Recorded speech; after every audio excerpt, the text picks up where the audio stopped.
వాళ్ళు కొట్లాడుతుంటే కూడా సహజంగానే వేరే పార్టీలు కూడా డెఫినెట్ గా రిజర్వేషన్ పెంచుతాయి కదా. సమయం ఇస్తాను సార్ మీకు. మళ్ళా రేవూరి ప్రకాష్ గారు భారతీయ జనతా పార్టీ అధికార ప్రతినిధి మనతో మాట్లాడేందుకు సిద్ధంగా ఉన్నారు. ప్రకాష్ గారు నమస్కారం. సో ఏంటి కవిత బీసీ నినాదంతో ముందుకొస్తూ ఉన్నారు. బీసీలకు నిజమైన రాజ్యాధికారం కల్పించడమే నా లక్ష్యం అంటూ ముందుకు వెళ్తున్నారు. సో ఎలా చూస్తున్నారు కవిత వ్యాఖ్యలను? నేను కవిత గారి స్టేట్మెంట్ ఎక్కడ చూస్తానంటే 10 సంవత్సరాలు కవిత గారు అధికార పార్టీలో అధికారికంగానే ఉన్నారు. అధికార పార్టీ కుటుంబ సభ్యురాలు. ఏ అధికార పార్టీ? ప్రస్తుత అధికార పార్టీయా గతంలో ఉన్న గత 10 సంవత్సరాల క్రితం 10 సంవత్సరాలుగా ఉన్నటువంటి అధికార పార్టీలో అధికారిక కుటుంబ సభ్యురాలు, ముఖ్యమంత్రి గారు స్వయాన కూతురు.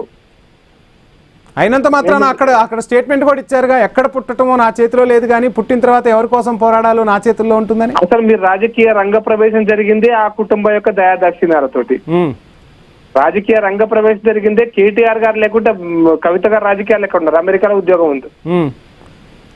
వచ్చిన తర్వాత విధానాలు మారవా? చాలా మంది పార్టీలు మారిన వాళ్ళు లేరా? నేను విధానాలు ఇప్పుడు పార్టీలు మారిన వాళ్ళు లేరండి. ఇప్పుడు మేము ఉన్నాము, మా విధానాలు మార్చుకున్నామా?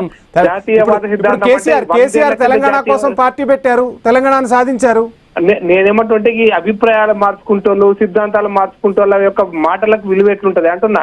రేపొద్దున అధికారం వచ్చినాక బీసీలకు ఇద్దాం అనుకున్నా కానీ చేయలేకపోతున్నా అంటే ఇంతే. కొత్తగా ఏముంది? అందుకోసం but this is one point. నేను అందుకోసం క్రెడిబిలిటీ మీరు కవిత గారి స్టేట్మెంట్ మీద ఎంత చర్చించాల్సిన సబ్జెక్ట్ కాదు. ఎందుకంటే వారికి ఒక ఎంపీ లేరు, ఒక ఎమ్మెల్యే లేరు, రేపు వస్తారో రారో తెలియదు. అది ఎట్లా మాట్లాడతారు సార్? మీరు కూడా దేశంలో 2 సీట్లతో స్టార్ట్ అయిన వాళ్లే కదా. మీరు ఎట్లా తప్పు మాట్లాడుతున్నారు? ఎట్లా చర్చిస్తారు అంటే చర్చించకుండా ఎలా ఉంటాం సార్? ఏ అంశాలు చర్చించాలో కూడా మీరే డిసైడ్ చేస్తారా? నేను చెప్తాను. దేశంలో మీరు మాటికి మీరు 2 సీట్లు అంటారు చూసిండ్రా? ఇది మీరు ఇదే తప్పుడు స్టేట్మెంట్ అంటున్నా. తప్పు స్టేట్మెంట్.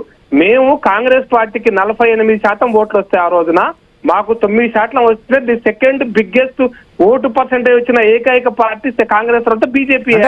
అంటే దేశంలో రాష్ట్రంలో కవిత పార్టీ పెట్టాలని కూడా స్వాగతించరా? పార్టీ పెట్టినప్పుడు ఒక అంశం, ఇప్పుడు కవిత అంశం గురించి కాదు కదా, బీసీల అంశం గురించి కదా మనం మాట్లాడేది.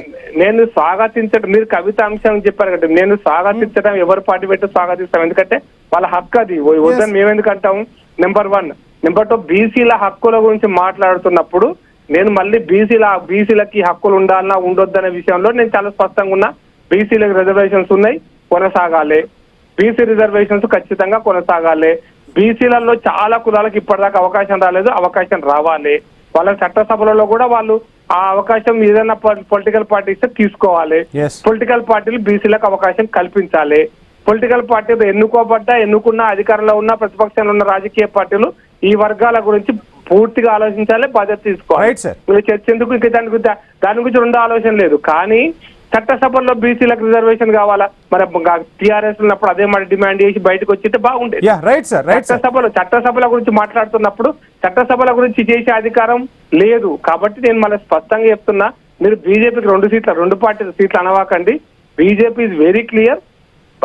మీరు కూడా చాలా సందర్భాల్లో చెప్తారు సార్. ఇప్పుడు అంశం కాదు కాబట్టి నేను మీకు ఒక వివరణ ఇచ్చే ప్రయత్నం చేస్తున్నా. 2 సీట్లతో మొదలై ఈ రోజు దేశాన్ని ఏలుతున్నామని చెప్పి మీ పార్టీ నేతలు కూడా చాలా సందర్భాల్లో మాట్లాడిన అంశం ఉంది కదా.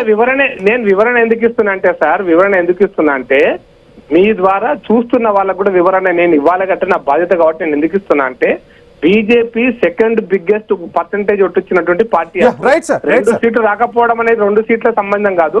నెంబర్ 2 అన్నిటికంటే ఇంపార్టెంట్ ఏంటంటే, ఇంకా ఒక్కసారి కూడా ఎన్నికల పోటీ చేయని పార్టీ ఏం వాగ్దానం చేసినా వాటి యొక్క క్రెడిబిలిటీ అనేటువంటి అంశం దాని పెద్ద ఇష్యూ కాదని నేను అంటున్నాను. Thank you so much. So final గా శ్రీశైలం గారు ఏం చెప్పబోతున్నారు అంటే, అనేక అంశాలు చర్చకు వస్తూ ఉంటాయి. బీసీ నినాదాన్ని ఎత్తుకుని రాజకీయంగా ముందుకు వెళ్తున్నారు, కానీ అసలైన చిత్తశుద్ధి ఉందా? రాజకీయ అస్త్రంగానే వాడుకోబోతున్నారా?